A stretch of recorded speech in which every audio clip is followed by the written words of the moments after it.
Bonjour les amis, j'espère que vous allez bien. Les amis, aujourd'hui, nous allons nous focaliser sur un cours très spécial qui pourra faire en sorte que vous vous démarquiez dans la société. Alors, lorsque vous arrivez à atteindre un certain niveau, vous ne voulez plus utiliser les expressions que tout le monde utilise. Par exemple, vous ne voulez plus utiliser le mot très, l'adverbe très dans vos phrases. Tu es très belle, tu es très intelligent, tu es très triste. Non, comme tu ne veux plus utiliser cela, par exemple en anglais, il y a des adjectifs qui sont là pour englober toutes ces phrases-là. Alors, c'est juste pour te rendre plus élégant en anglais. Lorsque tu parles, les gens vont se retourner, ils vont se dire, oh, on sent que celui-là, il a de la classe, on sent que celui-là, il a de la connaissance en anglais. Même, je vous rappelle, même les Américains, certains ne connaissent pas tout cela. Certains parlent naturellement, d'autres parlent avec classe parce qu'ils sont allés très très loin à l'école. Et nous allons commencer. Alors, je rappelle que c'est lorsque vous ne voulez pas utiliser le mot very dans votre phrase, il y a des adjectifs, il y a des synonymes qui pourront vous aider à englober tout cela. Nous allons commencer. Alors, vous voyez ici, instead of saying very, au lieu de dire very, voilà ce qu'on va dire. Pardon. Alors, nous commençons la première expression, c'est very scared. Very scared. I'm very scared. J'ai très peur. Alors, comme toi, tu n'as pas envie de dire, d'utiliser l'adverbe très, quel est le mot, quel est le synonyme de toute cette expression-là? Tu peux dire, I am petrified.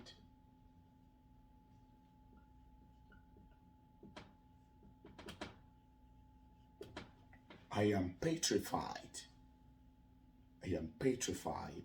Rien que par le mot petrified, les gens vont se retourner et vont dire, oh, très élégant. Alors, lorsqu'on veut dire very big, par exemple, tu n'as pas envie d'utiliser le mot very et tu veux, par exemple, insister sur quelque chose. Par exemple, une télé est très grande ou elle est très grosse. Quel est le terme que tu vas utiliser lorsque tu as very big? Alors, nous avons plusieurs synonymes pour dire very big. On peut dire huge, on peut dire giant. On peut même dire, pour celui-là qui a déjà atteint un autre niveau, il va dire humongous. Humongous. You.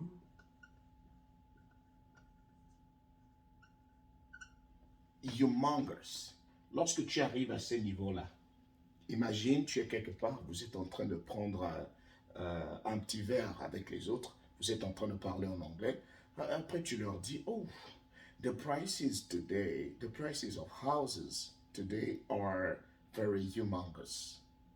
Les gens vont se retourner et vont dire, oh là là, humongous. C'est-à-dire, lorsque les prix sont très élevés, les prix ont tellement augmenté de façon exponentielle que tu peux utiliser le mot humongous, huge prices, giant.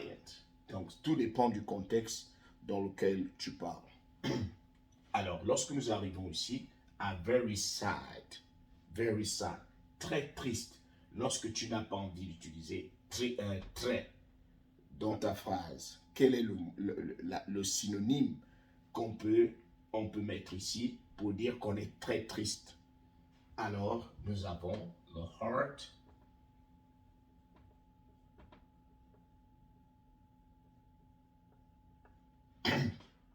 heartbroken. Heartbroken.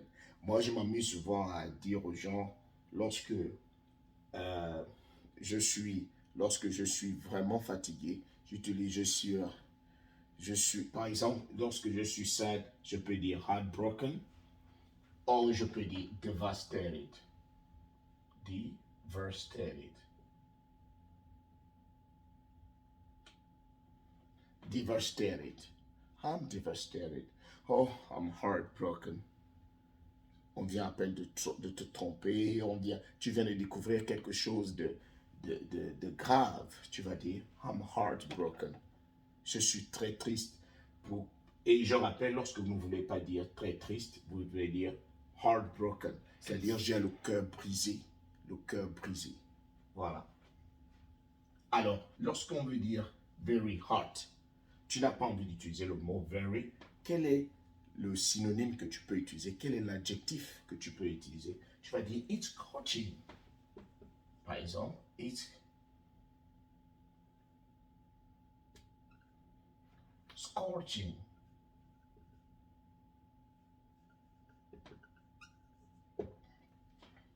It's scorching. Il fait très chaud. It's scorching today. Ouf. Par exemple, tu dis, it's scorching. Il fait très chaud. It's scorching today.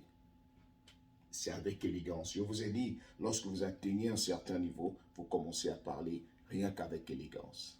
Vous parlez de l'anglais propre, nettoyé, filtré. Vous ne parlez plus comme les débutants. Vous parlez du propre. Alors, lorsque nous arrivons à cette expression-là, very calm, très calme. Quand tu as envie de dire très calme en anglais, quel est le synonyme que tu peux utiliser pour dire très calme? Serene. I'm serene. Oh, I was serene when he started to get mad. I was serene because I knew who I was. I was serene. Serene. I was serene. Or I was actually serene when he started to get mad. I was not panicking. I was serene. Serene. J'étais très serein. Moi, j'étais très calme. J'étais serein. Moi, je ne paniquais pas. J'étais serein.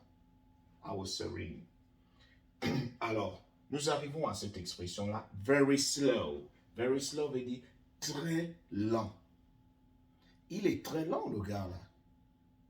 Donc, au lieu de dire il est très, pour ne pas utiliser le très, tu dis he is sluggish.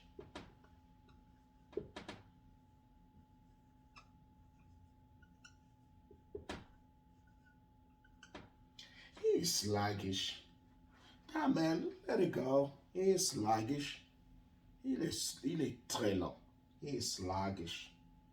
Vous voyez comment ça sonne avec élégance? He is sluggish. Les gens vont se retourner. Ça sent du sucre ici, je vous assure. Alors, lorsque vous arrivez à cette expression-là, very serious, lorsque tu n'as pas envie d'utiliser le mot very, quel est le synonyme élégant que tu vas utiliser à cette partie-là? Tu vas dire grave. Tu vas utiliser le mot grave. It's grave, serious. It's grave.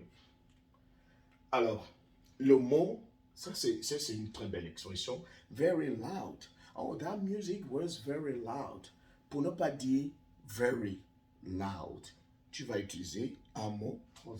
The music was deafening. Tu vas utiliser deaf.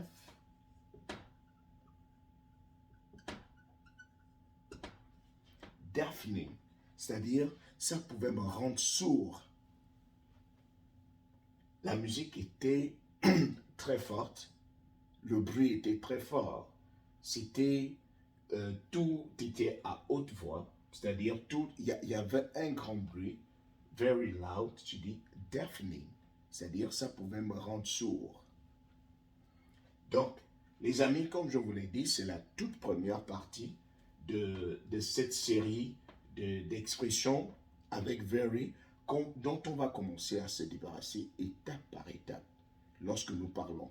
Je rappelle ici, ces expressions, c'est pas qu'elles n'existent plus, c'est pas qu'elles ne sont plus bonnes, mais ce n'est plus de notre niveau, ce n'est plus de votre niveau, vous qui voulez déjà atteindre un certain niveau. Ça, c'est pour ceux qui viennent à peine de commencer à parler.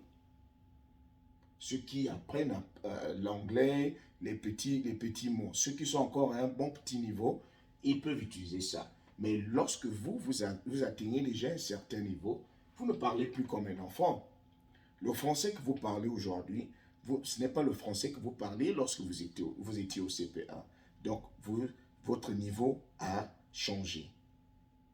C'est la même chose. I'm scared. I'm scared. J'ai très peur. I'm petrified. Tu dis seulement, I'm petrified. I'm petrified. Very big. Tu dis seulement, ah, it's huge. That was huge. That was a huge snake. That was a giant snake. That was a humongous snake. Humongous. That snake was humongous. Can you imagine? Very sad. Oh, she was very heartbroken. When I saw her, she was very heartbroken. She was devastated. Very hot. Oh, I'm telling you, yesterday it was scorching. That was scorching. That sun was scorching. Scorching. Very calm. Oh yeah, when it started to get mad, I was serene. I didn't even panic. I was serene. Very slow. He is sluggish. Sluggish. Oh, I'm telling you, you started to write a letter, but you was sluggish when you was writing. You were sluggish. When you were speaking, you were sluggish. When you was walking, you walk in a sluggish way.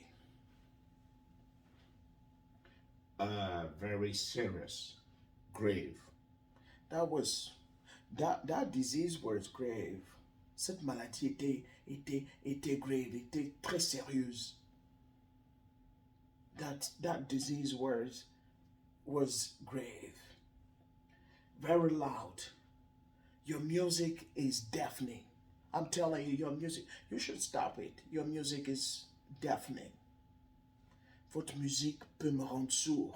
Your music is deafening.